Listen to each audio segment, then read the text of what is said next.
¿Qué tal? Muy buenas noches tengan todos ustedes, estimados maestros, maestras que nos sintonizan todos los miércoles en punto de las 6 de la tarde. Nos da mucho gusto recibirlos de nueva cuenta en este espacio Causa Magisterial.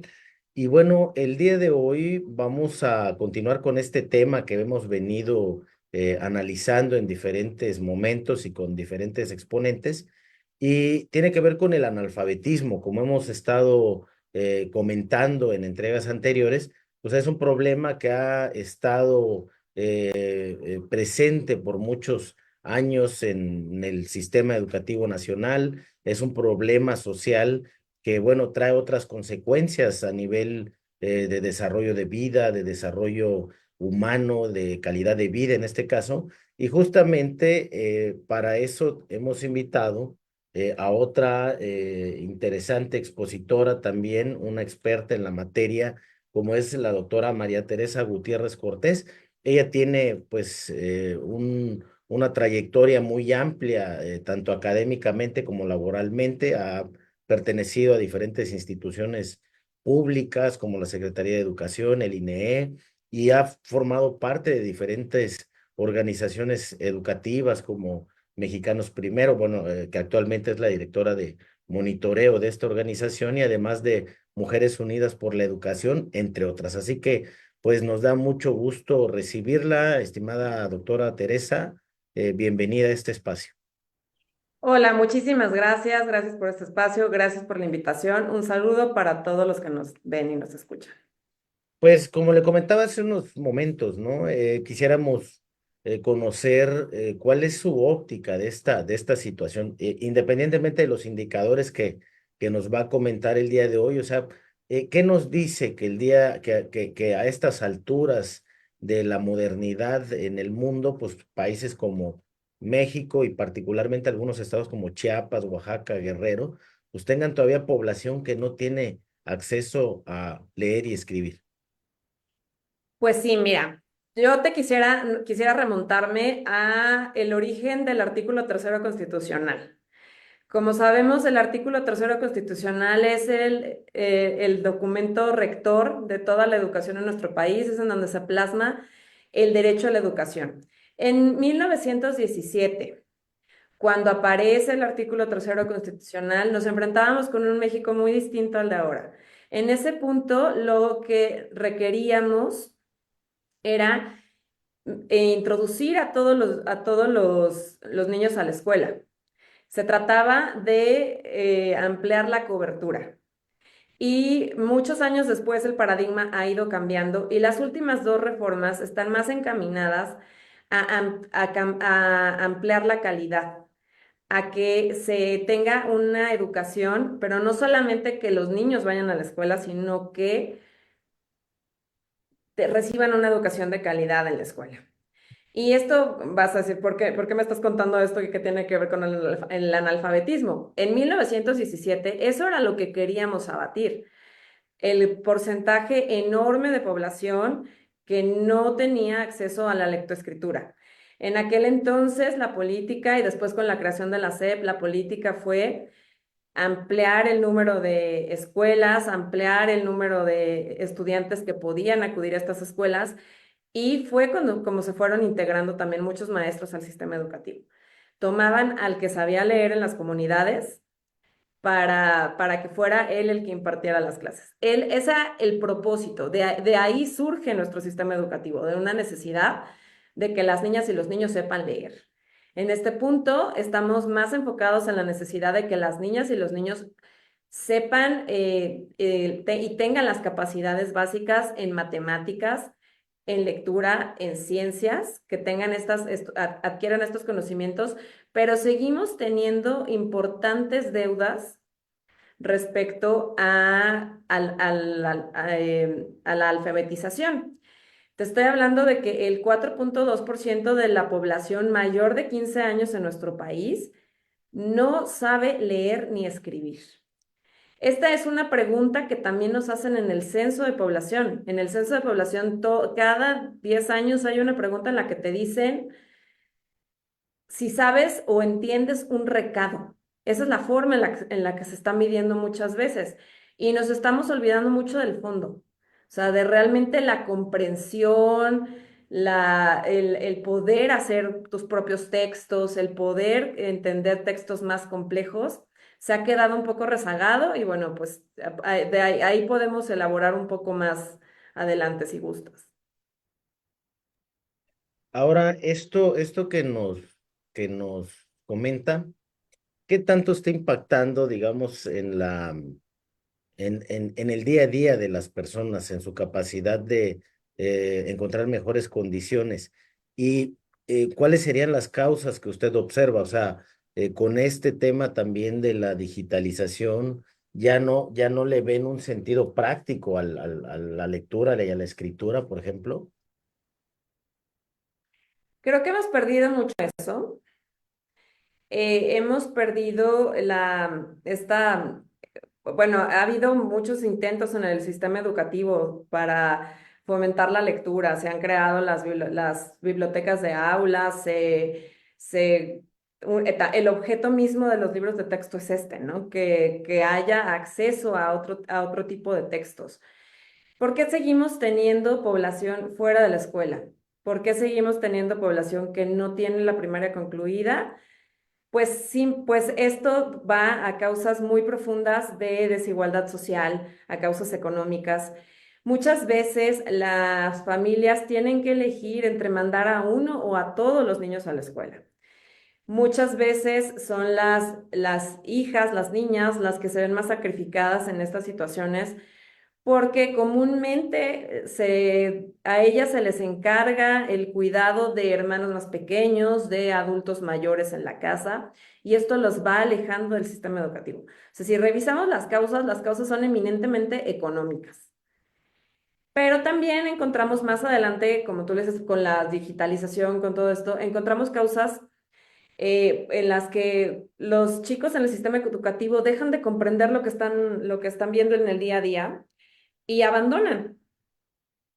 Y ahí, pues, si bien no están dentro de este 4,2% de analfabetas en nuestro país, pues sí tienen grandes problemas para comprender los textos, grandes problemas para expresarse de manera escrita. Tenemos los resultados de la prueba PISA del año 2022 en el que casi la mitad de los estudiantes de México no están ni siquiera en el nivel básico de competencias en comprensión lectora. Entonces, esto te puede dar una idea. No se trata solamente de un problema de los que no están en el sistema escolar, se trata de un problema también de los que están escolarizados y que no están comprendiendo totalmente los textos. Ahora, hablando ya desde la política de Estado en materia de alfabetismo, ¿dónde han estado los hierros? Porque usted focaliza la problemática en una situación netamente económica, ¿no? Pero hemos sabido que el Estado, las diferentes administraciones, pues han ido desarrollando instituciones incluso muy reconocidas, el INEA, el CONAFE en algunos momentos, por ser un modelo también bastante acabado y con muy buenos resultados. ¿Qué es lo que ha fallado en esto a lo largo de todos estos años? Sí, como tú lo señalas, tenemos a Linea, que es el encargado, sobre todo de abatir el rezago. ¿Qué es el rezago educativo? El rezago educativo lo tenemos en dos dimensiones. Lo tenemos desde la dimensión en la que lo mide Linea, que son, como te señalaba, personas de más de 15 años que no saben leer o escribir y que nos da esta cifra del 4,2%, pero también podemos medir el rezago educativo de la forma en la que lo mide Coneval. Y esto conecta de nuevo con el texto constitucional. Desde 1993 hicimos obligatoria la secundaria. Entonces, dejamos en rezago a todos los que no tenían la secundaria concluida en ese momento. Después hicimos obligatorio el preescolar, dejamos en rezago educativo a todos los que no tenían concluido el preescolar. Hicimos obligatoria la educación media superior, aumentamos el rezago y bueno, hace 6 años se hizo obligatoria la educación superior, entonces el rezago ahora lo tenemos todos prácticamente.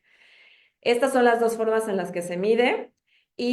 ¿Por qué te hablo de la medición? Pues porque a partir de la medición es que podemos generar políticas públicas para abatir. El número no parece no alarmarnos que 4 de cada 100 mexicanos no sepan leer o escribir, pero se agudiza, como tú lo decías, en algunas entidades. Encontramos que el mayor porcentaje de población que no sabe leer o escribir lo tenemos en Veracruz, con un 7.5%, con un segundo lugar muy cercano en Chiapas, que, no, que tenemos una cifra bastante más grande, ¿no? Entonces, cómo ha sido la política? La política está enfocada sobre todo a los adultos, pero estamos perdiendo de foco a estos chicos que por una u otra razón no pueden concluir la primaria a los 12 años, quedan en extraedad y entonces se tienen que integrar a estas opciones. A los 12 años no se les está dando flexibilidad ya de que estudien la primaria en un sistema normal, tienen que ir a la educación para adultos y creo que esta política ha generado ahí este rezago en este grupo de edad, justamente. Regreso un poco a la pregunta. Entonces, ¿cuál, desde su visión, qué es lo que no ha hecho el Estado mexicano por generar las condiciones para sacar del rezago a estas poblaciones? Y particularmente en estados como Chiapas, donde pues estamos por encima de la media, muy por encima de la media nacional, traemos un 13.5 en materia de rezago en este rubro. ¿Qué nos estarían diciendo esos datos en materia de la política de Estado? Sí, pues como tú lo señalas, en Chiapas encontramos estas cifras enormes y sobre todo porque no hemos estado alcanzando la alfabetización a la población indígena. Tenemos grandes deudas con esta población, no en todos los estados tenemos tampoco educación para indígenas y no tenemos una política que esté enfocada en hacer la flexibilidad, de enseñar en español y enseñar en su propia lengua. Entonces, creo que ahí también la política ha estado desenfocada. Por eso encontramos estos mayores números de rezago en estas entidades que tienen un mayor porcentaje de población hablante de lengua indígena y no hemos podido acercarles estas condiciones. El INEA como te señalaba, se enfoca mucho más en la población adulta y está dejando un poco de lado esta población que por alguna otra razón no pudo terminar la escolarización primaria en su momento antes de los 12 años. Entonces también no hemos tenido políticas flexibles para reincorporarlos al sistema escolarizado. Se tienen que incorporar a un sistema diseñado para adultos, diseñado para gente que está ya en otros niveles de desarrollo y estamos dejando pues, a estos jóvenes intermedios, ¿no? Entre los 12 y los 15, que no se pueden ni incorporar a la escuela regular, ni incorporar todavía plenamente a esta educación para adultos. Ahora, ¿tienen ustedes algún estudio o han revisado qué sucede con esta población que está en estas condiciones? Es decir, una vez que no tiene el acceso, que no se matricula, ¿qué pasa con estos jóvenes, sobre todo mujeres, porque sé que se marca muchísimo más en población femenina?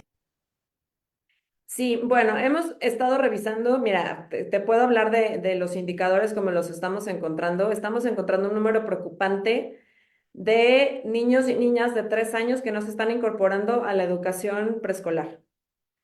Desde ahí estamos empezando a ver ya cierto nivel de rezago. Se van incorporando un poco más tarde, estamos desatendiendo la educación inicial. Eso es lo que hemos estado observando y analizando desde Mexicanos Primero. Realmente estamos también revisando cómo están incidiendo los programas de becas en que los niños, las niñas y los adolescentes permanezcan en el sistema escolar.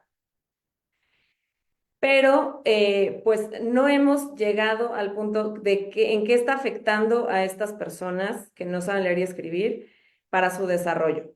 Sabemos cómo afecta a los niños que, como te decía, de pronto dejas de entender lo que estás estudiando en la escuela y eso es una de las grandes causas del abandono y de las grandes causas de que muchos sectores de la población, sobre todo los más desfavorecidos, dejen la escuela. No solamente ahí encontramos que no se debe solamente a causas económicas, también se debe a causas académicas. Pero realmente no hemos podido analizar qué está pasando con este 4,2%, con estas 4 de cada 100 mexicanos que no saben leer y escribir. Por lo pronto, te puedo decir, están encontrándose en este rezago que no les permite incorporarse a otras políticas. Perfecto. Ahora, ya después de de tener este contexto, eh, y bueno, ya en un escenario donde ya hay una nueva administración, bueno, ya hay una mujer presidenta al frente del Ejecutivo Federal, eh, ¿cuáles son los retos, cuáles son las perspectivas que han estado ustedes sugiriendo como académicos, como organizaciones, para atender tanto el alfabetismo como uno de los rezagos más marcados como otros aspectos problemáticos del sistema educativo nacional? Pues sí, mira, nosotros estamos promoviendo sobre todo la cuestión de la infraestructura escolar. Tenemos una campaña, estamos haciendo un llamado a diputadas, a diputados para que en la aprobación del presupuesto pongan énfasis en atender cuestiones básicas en las escuelas.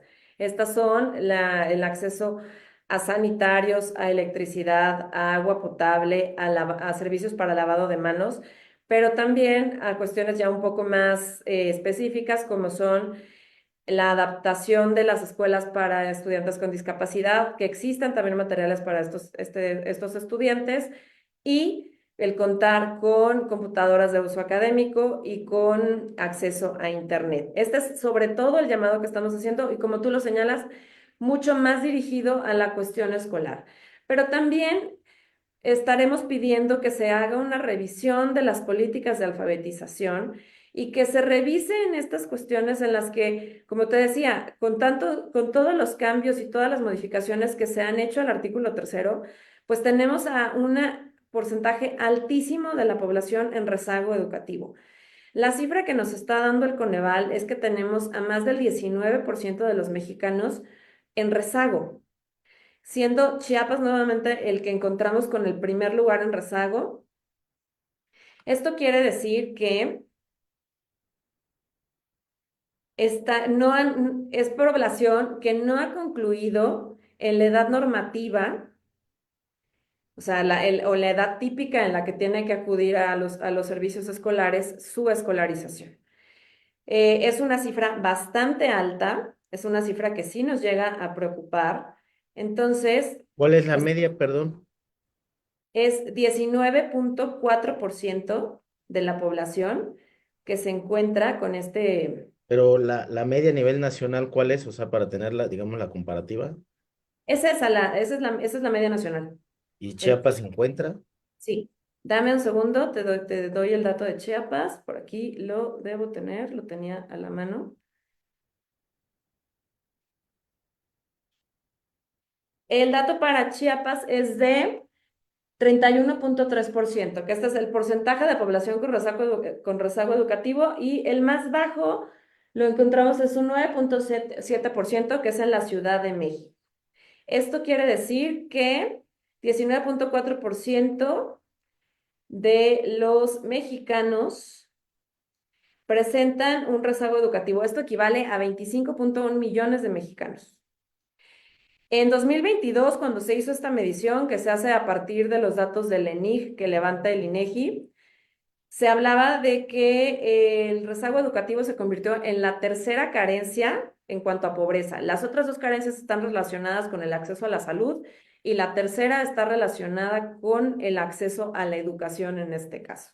Perdone, doctora, para comprender el concepto, rezago educativo se refiere a analfabetismo, a no matriculación o... Registra a la población que no está cursando el nivel obligatorio que le corresponde según su edad o carece del nivel de escolaridad de acuerdo con su edad. Esto quiere decir que si son niños de 6 a 12 años y que no están acudiendo a la escuela primaria, ellos están en rezago educativo. O si nos vamos a la educación media superior, que si son adolescentes jóvenes de 15 a 17 que no están acudiendo a este nivel educativo. Esta es otra cifra de rezago que empata también con la de analfabetismo, que impacta también las condiciones de la población y como te lo mencionaba, es la tercera carencia más grande en cuanto a medición de la pobreza, de acuerdo con la medición que hace Coneval. Las otras dos carencias son sobre acceso a la salud y a servicios de salud. En México hay un porcentaje muy grande de la población de más de 22 años, o sea, que no cuenta con educación media superior completa. Lo que te decía, fuimos generando mayor rezago, haciendo obligatorios otros niveles, sin hacer políticas, sin ajustar políticas para dar mayor acceso a nuestros estudiantes. Tenemos 36.7% de la población mayor de 12 años que no cuenta con la educación superior, con la educación media superior completa. Esto es decir, no tiene preparatoria, bachillerato o sus equivalentes. Ahora, una pregunta Sí. obligada en estos contextos. ¿Qué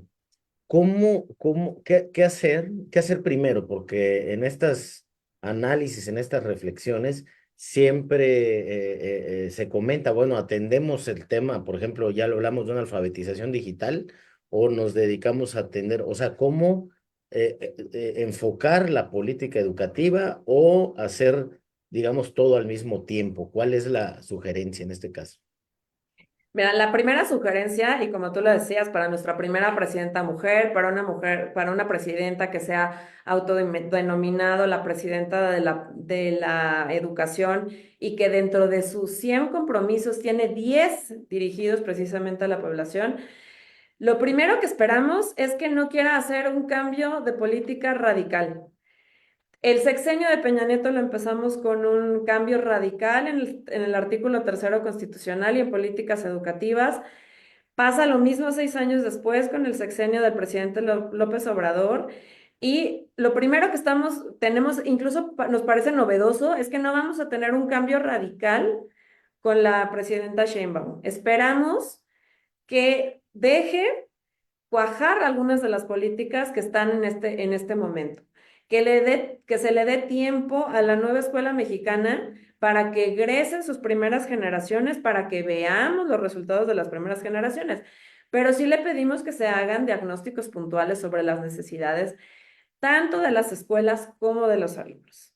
¿Cómo podemos tener estos diagnósticos puntuales sobre las necesidades? Evaluando, en muchos casos, evaluando cómo están los chicos en la primaria, cómo está resultando la nueva escuela mexicana, cómo están cambiando las cosas a partir de ella y dejando que estas cuestiones maduren, que no, los docentes de verdad creo que coincidirán, muchos de los que nos escuchan piden que no se cambien cada 6 años los planes y programas y todo lo que se estudia.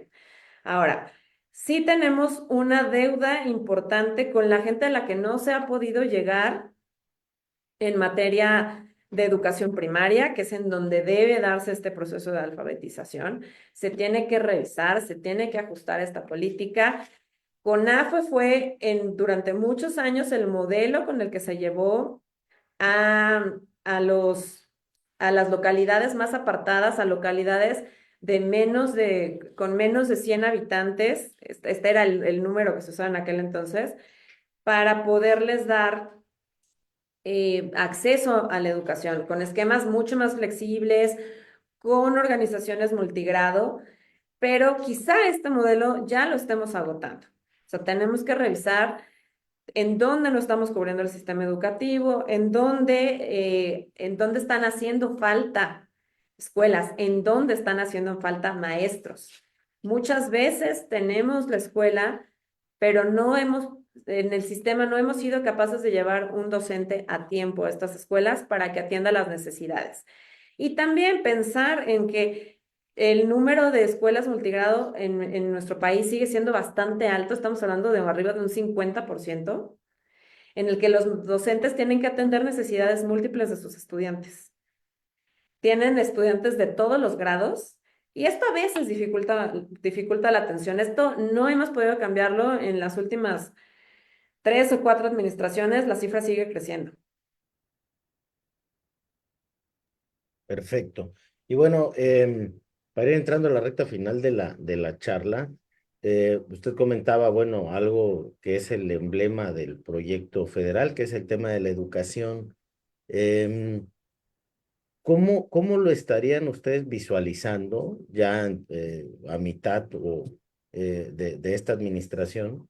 Y sobre todo en estos estados que han estado muy aletargados en el desarrollo educativo, cómo lo estarían visualizando usted o como organismos, como instituciones? ¿Qué estarían viendo? Bueno, pues vemos con muy buenos ojos la promesa de volver a las escuelas de jornada ampliada. Esperamos que este esquema se fortalezca y que no quede solamente como una promesa. En muchos casos, en estas escuelas de jornada ampliada, además de poder potenciar algunas cuestiones académicas durante el horario extendido, pues se recibían desayunos, comida, los chicos, y muchas veces era el único alimento balanceado que tenían durante el día. Esta es una política que esperamos que sí regrese, porque además pone el foco en atender a la necesidad de madres de familia trabajadoras. Sabemos que se va a destinar la mayor parte de los recursos y la mayor parte de las cuestiones están enfocadas de nuevo a las becas. Esta es una política que ha resultado, que ha disminuido el abandono, pero no está haciendo que más estudiantes se integren al sistema educativo. De hecho, como te lo decía, están entrando menos estudiantes al sistema educativo y los que se quedan eran los que se hubieran quedado con beca o sin beca. Entonces, quizá no estamos atrayéndolos a todos, esperamos que haya una revisión de cómo realmente está beneficiando a la población este tema. Y bueno, pues ahí también sabemos que las becas se están dando en un esquema sin corresponsabilidad. Ojalá que se pudieran ligar a algunas cuestiones mucho más orientadas al aprendizaje. El aprendizaje se ha estado desatendiendo, no tenemos datos sobre cómo están aprendiendo las y los niños en la escuela, cómo están los chicos en primaria, cómo están resultando los nuevos libros de texto. Carecemos de muchas de esas cosas y seguramente será una buena medida que la presidenta promueva que vuelva a haber evaluaciones del aprendizaje. Y pues hacia medio sexenio esperemos que también se haya logrado ajustar todo lo que está mal en la escuela es nuestra, que volverá a ser el programa a través del cual se atiendan las necesidades de infraestructura en las escuelas de nuestro país. Esperamos estos ajustes, esperamos esta revisión, esperamos un análisis concienzudo de parte de las autoridades y no solamente promesa, como están siendo en este momento, que estos compromisos se materialicen en realidades. Perfecto. Y bueno, para concluir sobre el tema, una de las dimensiones que trabaja la nueva escuela mexicana, el tema de la interculturalidad. ¿Qué estarían ustedes esperando, sobre todo ya que hablamos de los altos números de población indígena analfabeta? ¿Qué estaríamos esperando en este gobierno de la educación? Bueno, pues nosotros hemos revisado los materiales de la nueva escuela mexicana, lo revisamos el año pasado cuando salió toda esta nueva generación de libros de texto y pues revisamos obviamente los materiales en español. Los materiales en otras lenguas salieron con bastante retraso, aún hay materiales que no están disponibles. Esperamos por lo menos que puedan llegar a tiempo estos materiales a las escuelas para que se les dé la oportunidad a los maestros de que se familiaricen con ellos.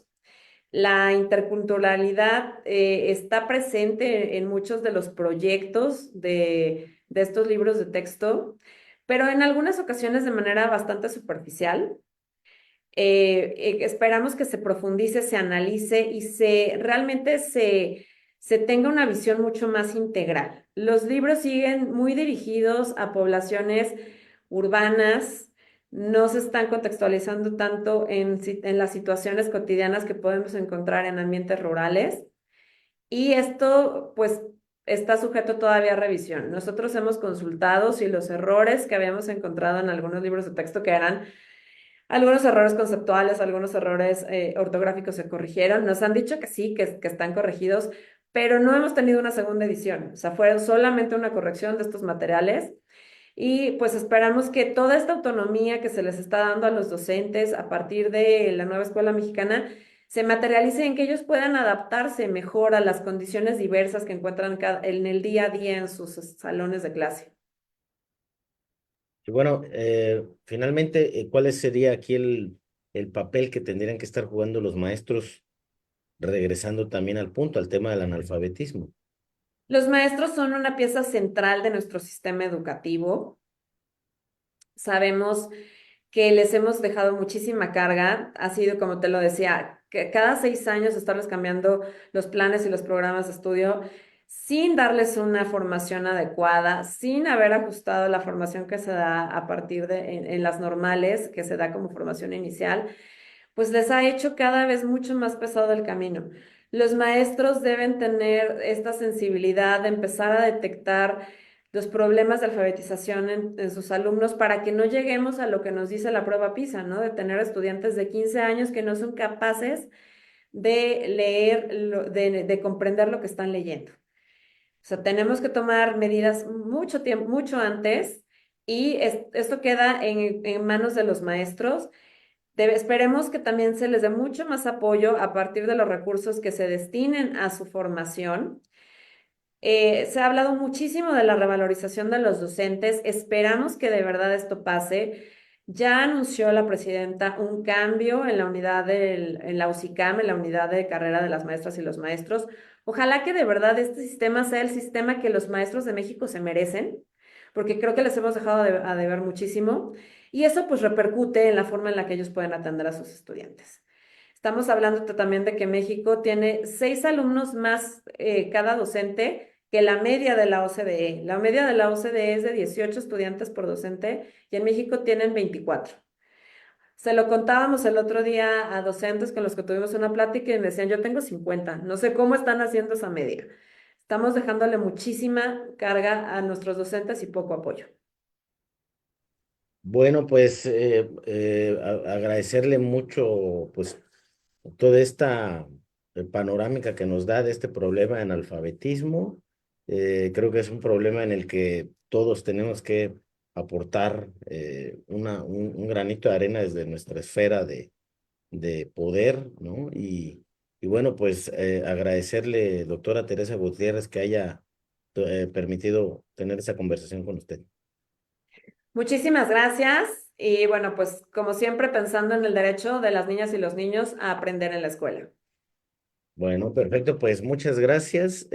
Fue la maestra, la doctora Teresa Gutiérrez Cortés, y bueno, los esperamos en la siguiente emisión de Causa Magisterial para seguir profundizando en este interesante tema. Nos vemos, hasta luego. Gracias. Este, gracias, David. Si puede